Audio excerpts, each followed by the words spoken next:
my. How many of you can truly say that from time to time or some point in your life that you yourself have experienced anxiety, maybe depression, or just even burnout in business, or think about in your personal life? Today's guest, she actually, that's her background, mental health, and she's going to talk with us about that shadow that we feel from time to time, because I felt it and I do feel it from time to time. It's there, and it's nice to have someone here tonight who can talk to us about it, who can actually answer some of your questions. And then if you need to reach out to her, you can. You can do that. I'm Marlene Foster with Empower the Vision. And my guest today is Lea Mosqueda. And Lea is going to talk with us. She's going to talk to you about why she actually took that path. Because being a mental health specialist, that's truly is an empowering profession. And how many of us today, we hear about it constantly, don't we? I'm talking about it in my profession, how to protect the mind and the body, how to protect the business. And the only way to protect it is to do what? You have to be first. And she's going to talk to you about that today. We have to take care of ourselves. Got to take care of us. And so, welcome, Lea. And I want you to please tell us if you like about where you're from, a little bit about your life, and also about how you decided to actually pursue mental health. Welcome. Hello, everyone, wherever you are. So, me, very thankful and grateful for Marlon for giving me this opportunity to speak with her and have this podcast going on, discussion going on. By the way, I'm Lea Mosqueda, and I'm originally from the Philippines. Uh, my town is Lobok. My province is Bohol. It's in the central region of the Philippines and it's a tourist destination. You can Google it. And now I'm currently here in Anaheim, California. And I'm a nurse by profession. And yes, why I landed up in mental health. All right. When I came here in the US, I'm so eager to, you know, um, find a job. I came here through marriage. And of course, we are married people, we have our vision, as a married couple, what we gonna do. So I applied. The first opportunity that said, hello, can you come here for an interview? I grabbed that. And at first, it was so scary because um, that facility, I cannot name it, that facility is, from the street, people that has suffered mental illness from the street, and oh boy, but I work knock shifts, so not much of action there. But there is always action, but not comparable when you are working AM shift or PM shift. So knock shift night, and then at first, it was so scary, but I realized that it was just me here on my head. And I realized that they are people, that they have feelings, and there are, oops, I'm sorry about that one. I don't know what happened. There are feelings, and that they have like a period of thought clarity, and then you can talk to them, and you know hi, are we still in? I'm Yes. sorry. Oh, Yes. okay. Sorry about that one, because there's something going on my end too. So that there are people that you can talk, and I like witness when they are medicated, like when they are treated. It's a like a turnaround, like a different person. Like, is this the person that we met like 2 weeks ago? And yes, yes. And so, and it turned out that when you build rapport, when you have this professional boundaries, of course, you have to put that. It's not scary at all. So there is, I will touch about a little bit of stigma. That's why people are like ashamed that they have mental illness, and it shouldn't be, because mental illness is a disease, and the organ of the body of the person is affected is the brain.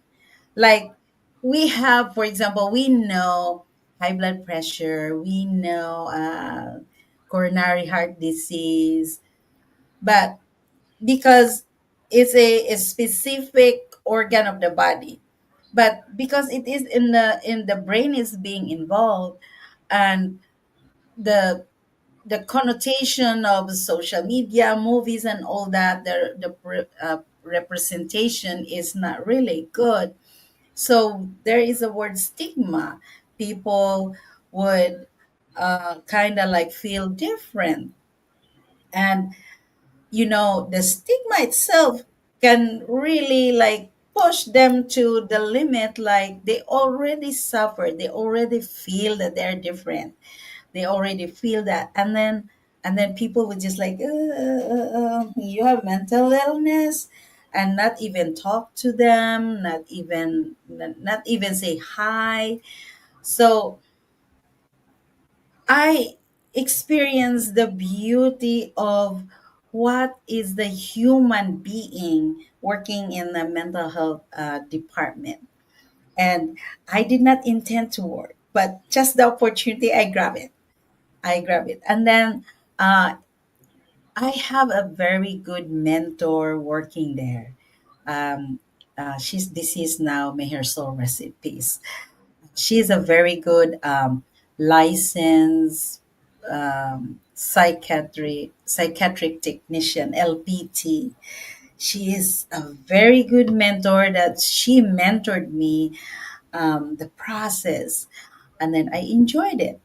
And then now I transfer to another facility, which um, I'm not in the nursing department anymore, but I'm on the programming, which deals so much with them. Talk to them, um, like teach them new skills, and also help them, um, like reach their goals. And this job of mine right now is not easy, because once they derail, like out of their goal, I have to bring them back, and it's not an easy process, because when people, even without mental illness, does not like to be told that, hey, you are too far away from your goal, now come back here. People does not like to hear that. Does not like to hear that, but because that's my job, so we have to like bring them back. And then once they reach their goal, it's a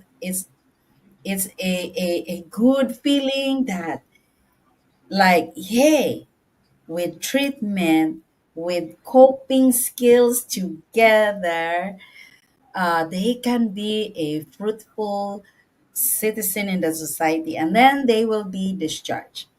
And I will take pride that when they hear that, oh, this referral is from this facility, we would like to interview the resident. We would like to welcome them in our home.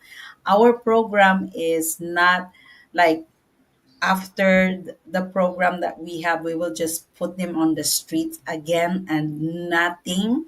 No, uh, we will put them in a house and continuing program there.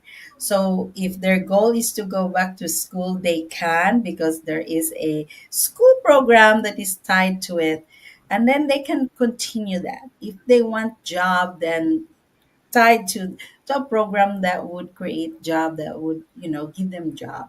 And if their problem is more on addiction, there is a program too that they can go through and manage those addiction problems, and a lot of issues that comes with it.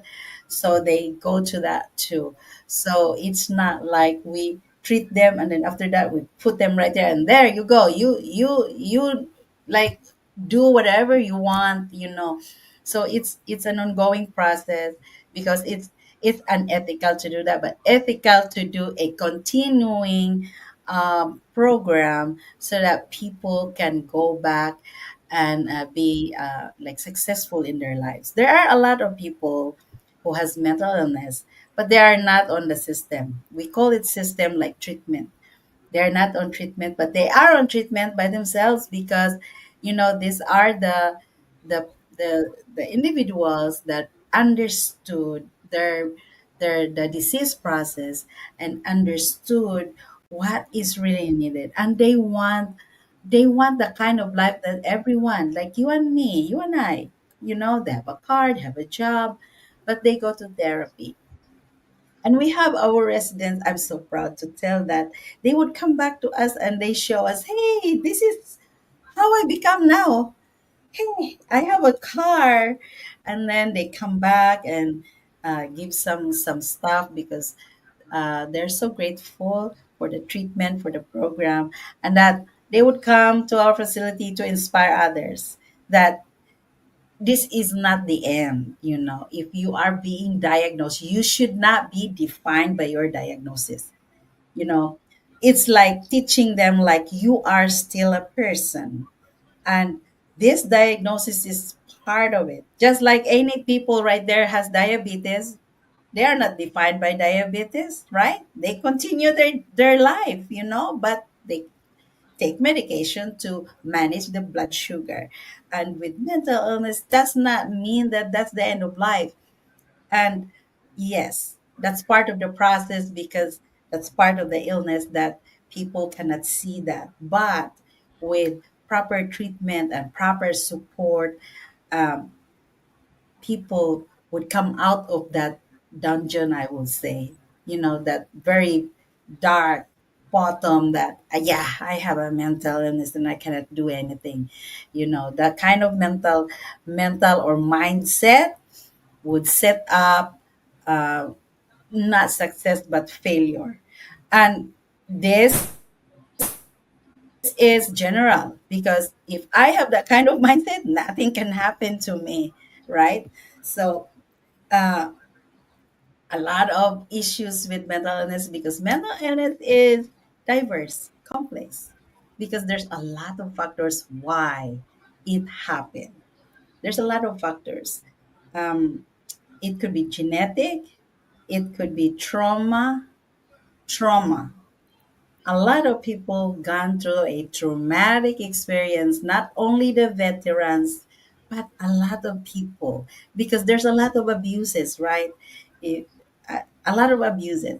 So trauma can cause that. Um, uh, like, for example, you undergone something like a vehicular accident. Some people, vehicular accident, most of the time they go to coma, and then when they wake up they're different. um, yes, so anything that happens to our brain, being assaulted too much, drugs, the street Hmm. drugs Hmm. can cause that. A lot Hmm. of individuals has that. And some people would say that's not true. I use drugs, but I don't have mental illness, because of the factors. For example, in your family, you have one or an aunt, an uncle, or somewhere that has a mental illness. So you yourself is high risk. And now, if you use street drugs, you are like putting more insults to your brain. And now you are highly vulnerable. And if the way you use drugs is like the way you drink, or the way you eat, or the way you drink water, like high after high after high. So rewiring the brain of that dopamine and serotonin itself is the determinant of how how bad is the symptoms of your mental illness, and how you can be serious enough or just mild, or the kind of treatment too. So there's a lot of factors. Now, um, why I stick to this? I will go back. I will go back. Um, First of all, on my current job right now, um, what really sticks to me is personal priority. You know, first of all, the schedule is Monday to Friday, and if there's a holiday, I'm off. And if you're a nurse, like in the hospital, you cannot have that now unless you are the boss. And if you're young, newbie in the hospital system, in the healthcare, of course you are the one who would work for every single holiday. But in my current job right now, I don't, because um, our work is, we are tied to government agency, like we are I'm gonna mention about conservators, like the public guardians. We're tied to them, and they're not there on holidays. So why should we work when they're not there on holidays? So that's why on holidays we're not working. So, and I have to prioritize my husband and I. The schedule works pretty well with us with that setting, 9 to 5 job, like the hours. So that's why, um, of course, there are challenges because dealing with, um, I will say, psychotic individuals is very hard. But because we work as a team, so the work is not really that hard, and we are really like, we need to be observant that the first sign of decline, the first sign of psychosis, the first sign that this patient is having trouble, like very, the anxiety is like on top of the roof, and that very first sign is very important to notice, and we have to like catch that right away, or otherwise that we have a problem, the whole, because when one person has a problem in the unit, it creates a ripple like a domino, and we call it the milieu, like the atmosphere of the unit should be calm, and if one is not calm, everybody was like, whoa, what happened, am I safe here? So so we have to catch that one individual, so that because it's like a plague, like, ooh, the fear, the feeling of unsafe, we just carry right away. So our job is to catch that, and talk before, when I first worked in this mental health system. They have a room called restrain room, where the patient will be restrained with something like this on a table.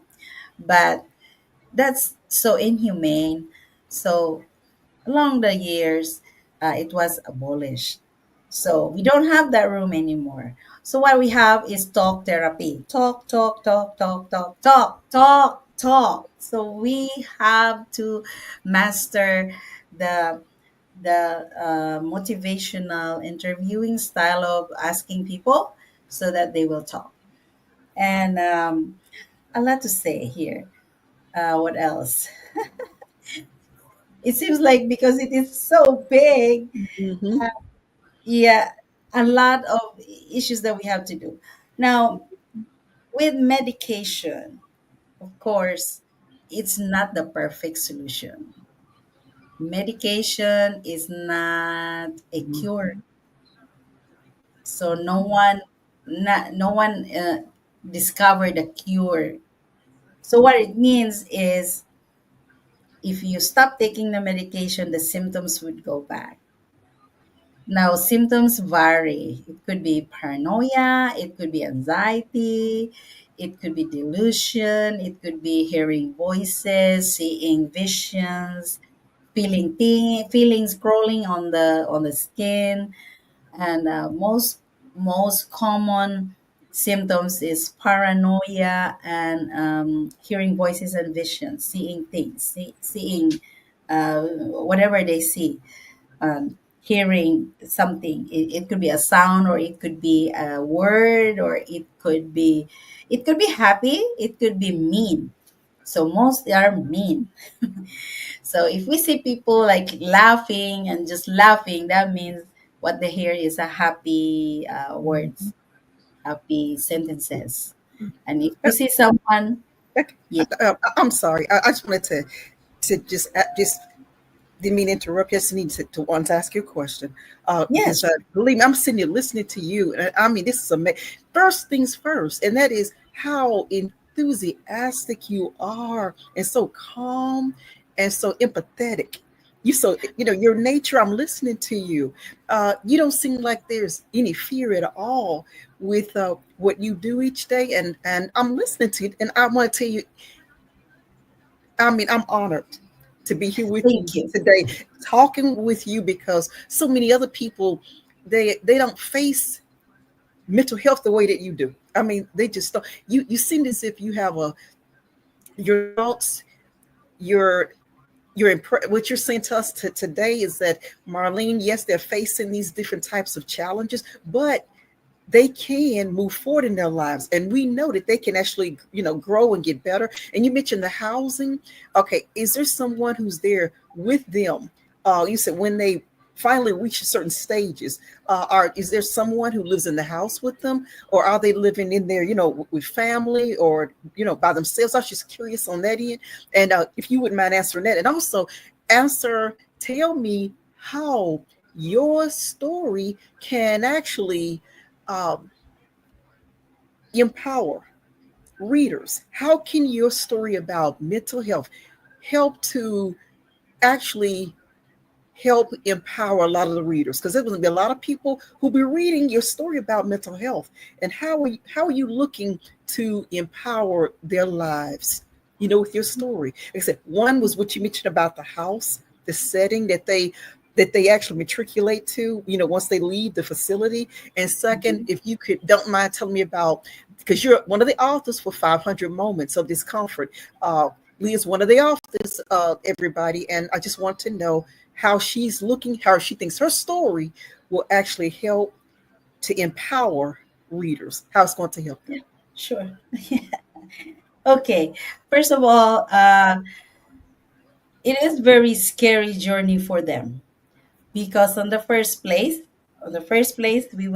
I will say something that is unfamiliar with, maybe with you and the public.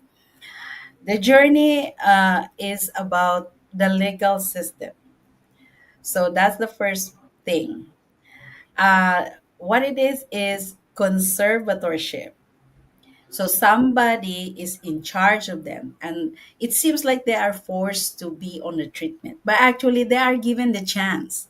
They are given the chance to come out successfully with this mental illness and manage this mental illness through conservatorship. That's why there is a public guardian that manages the treatment itself, manages money, like paying treatment, the facility, and also because they don't have a job, so giving them stipend, so manages that all. And because of that, they will be on the facility. No family, just them. Very scary. And then they're not having a private room. They have roommates. So they share roommates. That one thing, that's another thing. That's scary. So our role is to make sure that we partner them with kind of like not really opposing. Like, we will think, is this new resident that would come to us compatible with the existing resident in that room? That's our first uh, thought. and then we will we will read, and then okay, they are perfect on that room. And then if there are issues, we will deal with it. We will change rooms no matter what. If we will change five uh, room changes in a shift, we will do it, because it's unethical for us to put them in a room that they are not comfortable. And then there's issues that would come in. Little issues will become big like the elephant. Okay. Now, so families can visit. There is visiting hours, and there is telephone service that they can call their loved ones. They can mail letters every day. They're entitled for that. And um, like special visitation, for example, a family member is out of state and would come and would like to visit or reconnect the bond that a strange relationship, so if we are there to be in the middle, to process that, to help them, to guide them to reunite, because most of the time the bridge has been burned. And if that happens, we celebrate that, and we are cheerers. We cheers them a lot, like even the way they comb their hair, the way they dress, the way they become like helpful, the way that, for example, like having patient, anything like that, we praise them. And same with us, we like to be praised too, right? So we praise them, and they love that. And it's not difficult to praise.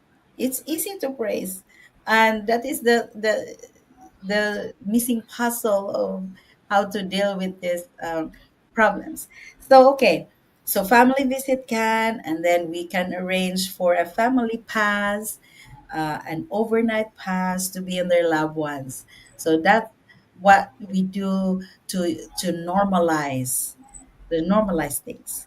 And how did I become like empathetic?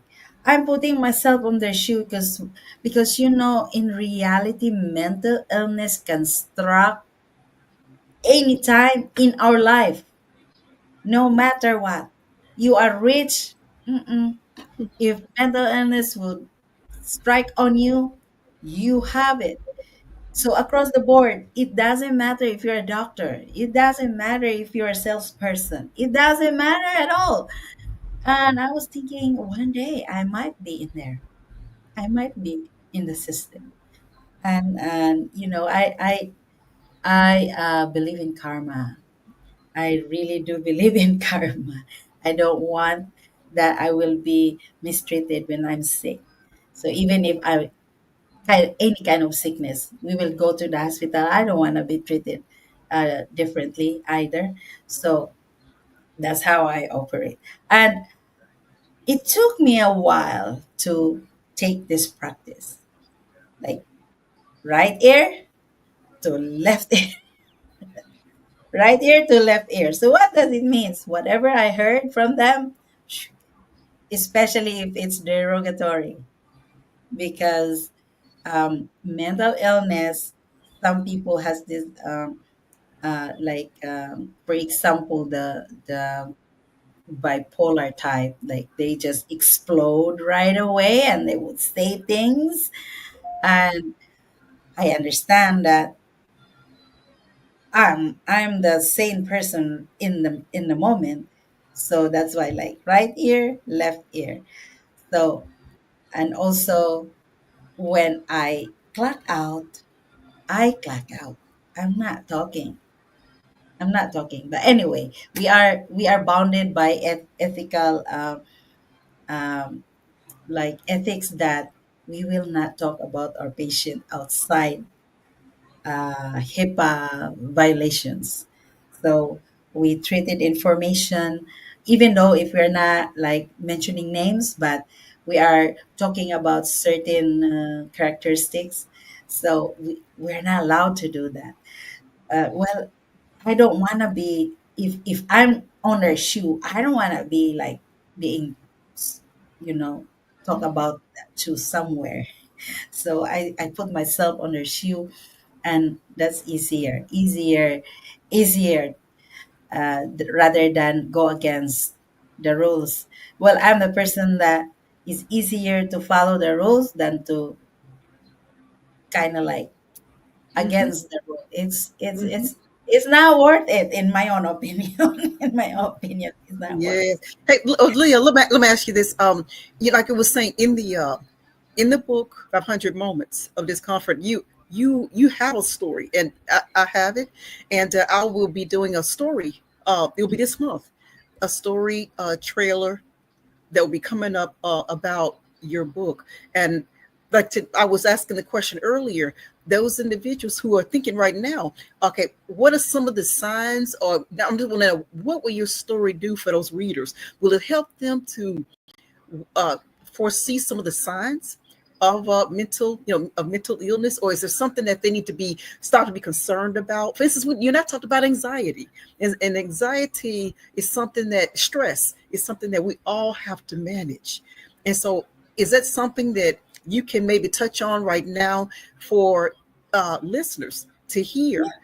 You know what I'm saying? With some signs that they may need to look for, or like I said, your Mhm. story, how will it impact readers so that they can become healthier, have a preventive measure in place so that it can help them to Mhm. maintain a Yeah. healthy mind. Okay. So, symptoms. So, first symptoms is like mood. The change, sudden change of mood. Like they are easily irritated, and then they are depressed, and then they're irritated. So it's called erratic mood. Even if you say hi, it seems like they're mad. Why you say hi to me? Something like that. And when people would not sleep, that's another sign.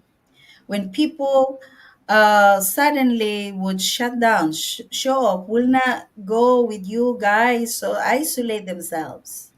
That's another sign.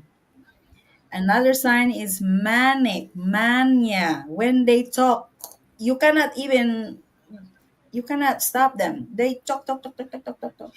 And then they would kind of like run, pace, like fast, very fast.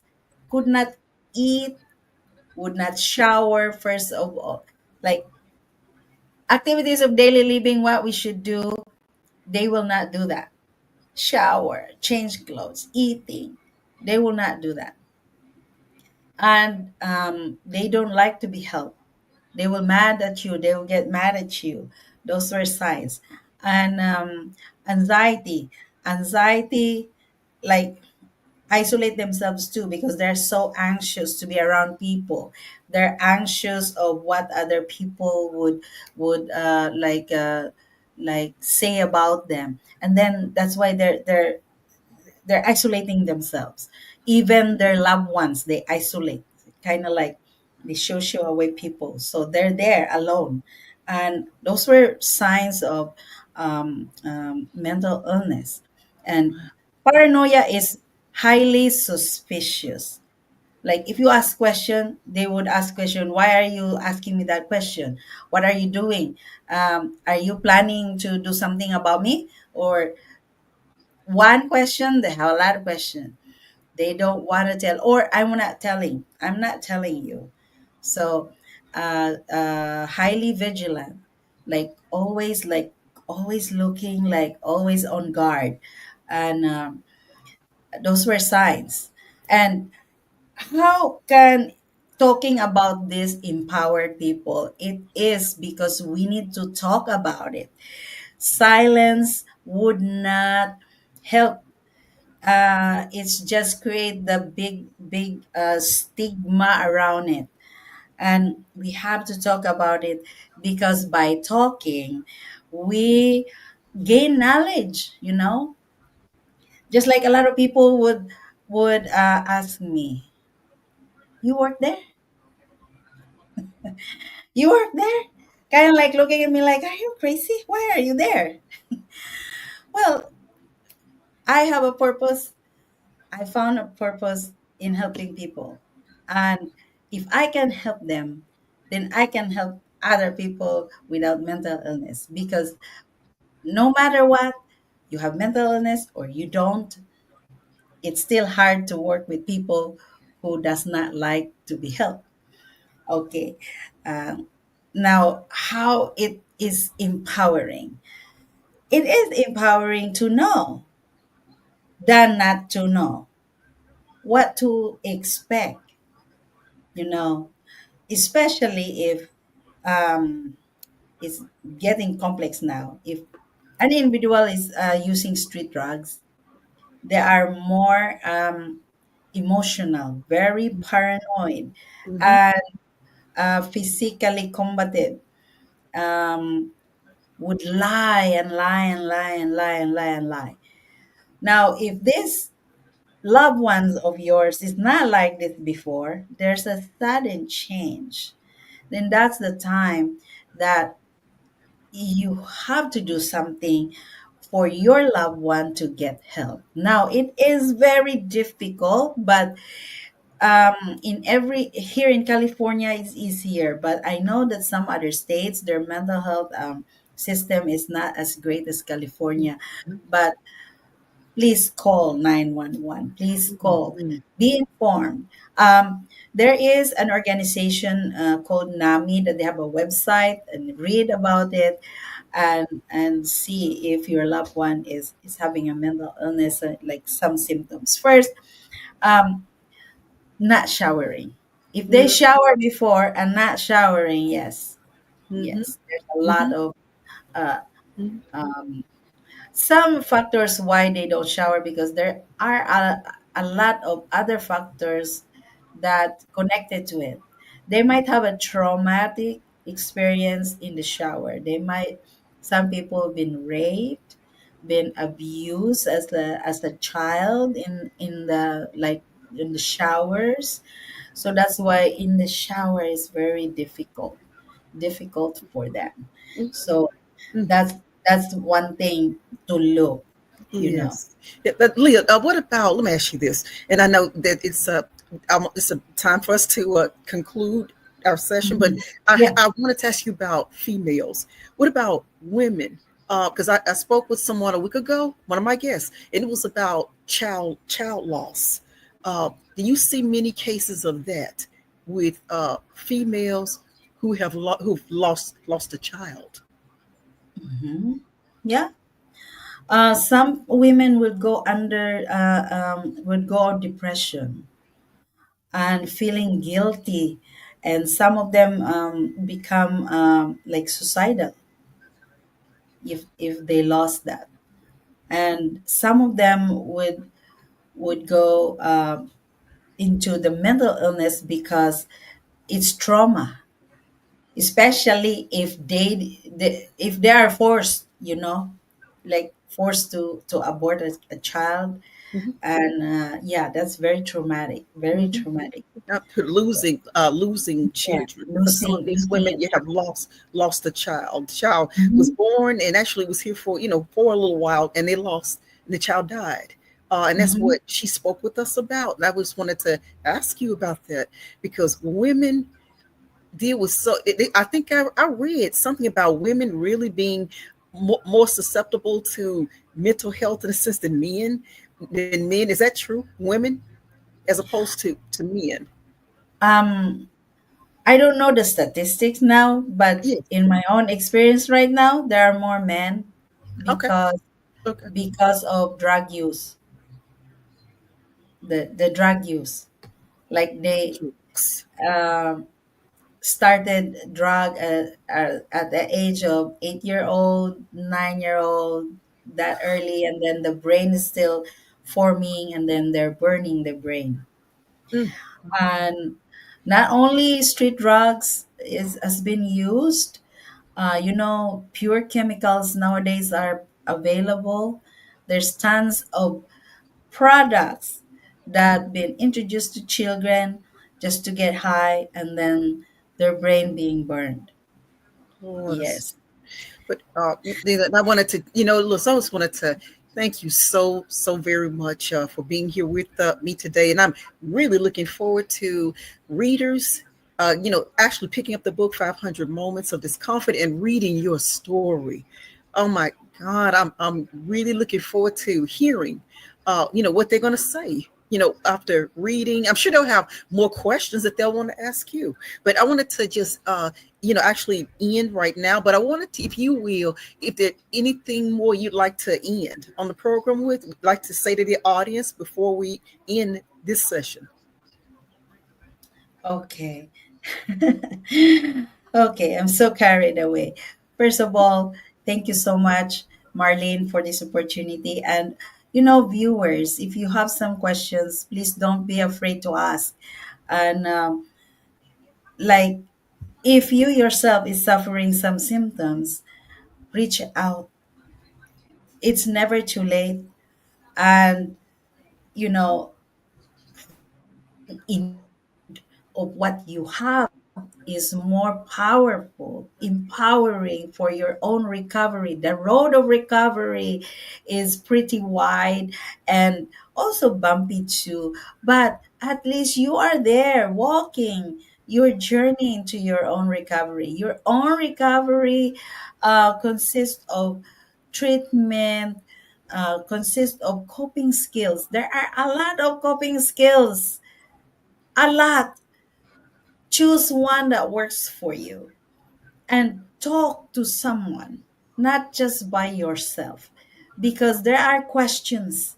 The saying that two heads are better than one, yes, is very like impactful on this journey about mental illness. Now, if you are on business, of course, we need to protect this because this is the brain of the business. Where are you if your brain is somewhere? You know, protect Mm. your brain. I Protect it. wholeheartedly agree with you there. I agree. And what I want to ask is if you would please uh, give me your information so that I can attach it to this podcast so that viewers can be able to reach out to you, Leah. Okay. I need your information so that I can attach, I mean, as soon as we get off of get actually end here, I'd like your information so that anyone who would like to reach out to you will have an opportunity to do so. Okay. They'll have an opportunity Yeah. to reach out and speak with you. Mm-hmm. And thank you so much again for being here with me. And thank you, everybody else. Thank you for being here with me today to hear, I mean, the valuable information we received, from Leah. And I'm thanking her so much. And please look forward to the book, Reaching Out to Read 500 Moments of Discomfort. Her story will be in that book. Thank you so much, everyone. And thank you, Leah, for being here with me today. You're welcome. My pleasure. My pleasure. Bye. Thank you.